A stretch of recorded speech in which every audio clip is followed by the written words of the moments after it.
بسم اللہ الرحمن الرحیم۔ السلام علیکم ناظرین، سہیل احمد قیصر صاحب اپنی تحریر چلستان میں آنکھوں دیکھا حال میں لکھتے ہیں کہ 1200 مربع کلومیٹر رقبے پر محیط صحرائے چلستان بھاولپور سے لگ بھگ 30 کلومیٹر کی مسافت طے کرنے کے بعد شروع ہوتا ہے۔ اس کے بارے میں سن تو بہت کچھ رکھا تھا، لیکن جانے کا اتفاق چند روز پہلے ہی ہوا۔ کچھ اندازہ نہیں تھا کہ اتنی شدید گرمی میں یہاں جانے کا تجربہ کیسا رہے گا۔ ہمارے میزبانوں کی طرف سے ہمیں ذہنی طور پر آگاہ کر دیا گیا تھا کہ اس موسم میں اس سفر کو ایڈونچر ہی سمجھیے گا۔ بعد میں پیش آنے والے حالات نے اس بات کو سچ ثابت کر دیا، لیکن گرمی کے علاوہ جو کچھ وہاں دیکھنے کو ملا وہ سب انتہائی قابل افسوس تھا۔ صحرا میں داخل ہوتے ہی ہر طرف سے گرم ہوا کے ساتھ اٹھتی ہوئی ریت کے تھپیروں نے ہمارا استقبال کیا۔ ایئر کنڈیشن گاڑی میں سفر کے باوجود صحرا میں داخلے سے پہلے ہی یہ اندازہ ہو گیا تھا کہ آگے چل کر کیا موسمی حالات پیش آنے والے ہیں۔ اس روز چلستان میں درجہ حرارت 51 ڈگری سینٹی گریڈ کو چھو رہا تھا۔ ہر طرف اڑتی ہوئی ریت تک تو بات سمجھ میں آ رہی تھی، لیکن جب جگہ جگہ مرے ہوئے مویشی دکھائی دینے لگے تو بات سمجھ سے باہر ہو گئی۔ یہاں باقاعدہ راستے دکھائی نہیں دے رہے تھے۔ ہماری گاڑی پہلے سے ریت پر بنی ہوئی لکیروں پر دوڑ رہی تھی۔ ان راستوں پر بڑی تعداد میں مرے ہوئے مویشی دکھائی دیتے رہے۔ یہاں آنے سے پہلے تھوڑا بہت سن رکھا تھا کہ چلستان کے صحرا میں پانی کی شدید کمی واقع ہو چکی ہے، لیکن یہ اندازہ نہیں تھا کہ معاملہ اتنا خوفناک اور گھمبیر ہے۔ ایک موقع پر گاڑی سے باہر نکل کر تھوڑی دیر ادھر ادھر کا جائزہ لینے کی کوشش کی تو گرمی کی بے انتہا شدت نے دوبارہ گاڑی کے اندر گھسنے پر مجبور کر دیا۔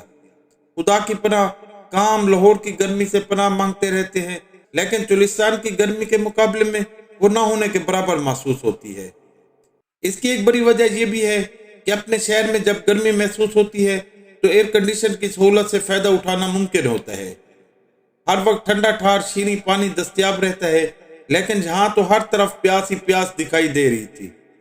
یہاں کی صورتحال دیکھنے کے بعد ذہن میں بار بار یہ بات آ رہی تھی کہ شاید یہ خطہ کسی دوسرے ملک میں واقع ہے۔ اتنی تشویشناک صورتحال کے باوجود قومی ذرائع ابلاغ میں اس علاقے کی صورتحال کا ذکر کم ہی سننے، پڑھنے یا دیکھنے کو ملتا ہے۔ اپنی آنکھوں سے یہاں کے حالات دیکھے تو خود پر بھی شرم آنے لگی کہ ایئر کنڈیشن گاڑی اور 7 ڈبوں میں بند بہترین کھانا، جس کے ساتھ منرل واٹر کی بوتلیں بھی بڑی تعداد میں موجود تھی۔ ایک طرف یہ سب کچھ اور دوسری طرف علاقے کی حالت زار دیکھ کر ان پر بھی لان تان کرنے کو دل چاہ رہا تھا جن کی دلچسپی صرف حکومت حاصل کرنے یا پھر اسے بچانے پر ہی مرکوز رہتی ہے۔ نوے شاہراہ قائد اعظم کی ٹھنڈی ٹھار عمارت میں بیٹھ کر اس علاقے کے بارے میں ایسے فیصلے کیے جاتے ہیں جن پر کبھی عمل درآمد ہوتا دکھائی نہیں دیتا۔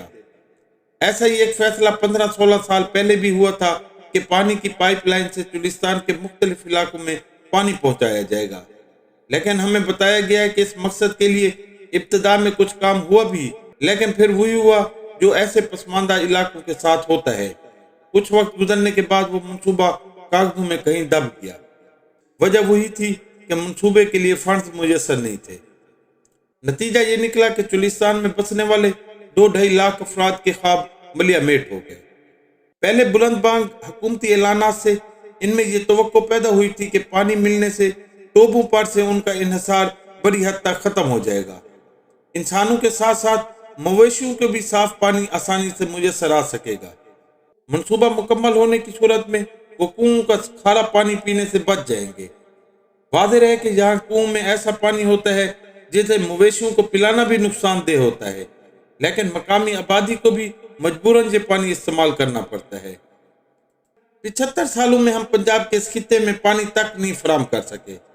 آج بھی یہاں کے لوگ اپنے مویشیوں کے ساتھ ہمیشہ سفر میں رہتے ہیں اور اس جگہ کی طرف ان کا سفر جاری رہتا ہے جہاں سے ان کو پانی مل سکتا ہو۔ یہ ہے ہمارے ملک میں ترقی کے دعووں کا ایک رخ کہ پنجاب کے اس خطے کے باسی آج بھی منہ کھول کر آسمان کی طرف دیکھتے رہتے ہیں۔ یہ اسی چلستان کی بات ہو رہی ہے جہاں 12 جون 2018 کو 3 بچیاں پانی کی تلاش میں ایڑیاں رگڑ رگڑ کر زندگی کی بازی ہار گئی تھی۔ اس واقعے پر تب بہت شور بھی مچا، لیکن سیاست کے جھمیلوں سے جان چھوٹے تو کمزوروں کی طرف بھی کوئی دھیان جائے۔ یوں بھی مرنے والی بچیاں غریب ترین گھرانوں سے تعلق رکھتی تھیں، لہذا ان کی جان کی کیا قدر و قیمت ہو سکتی تھی۔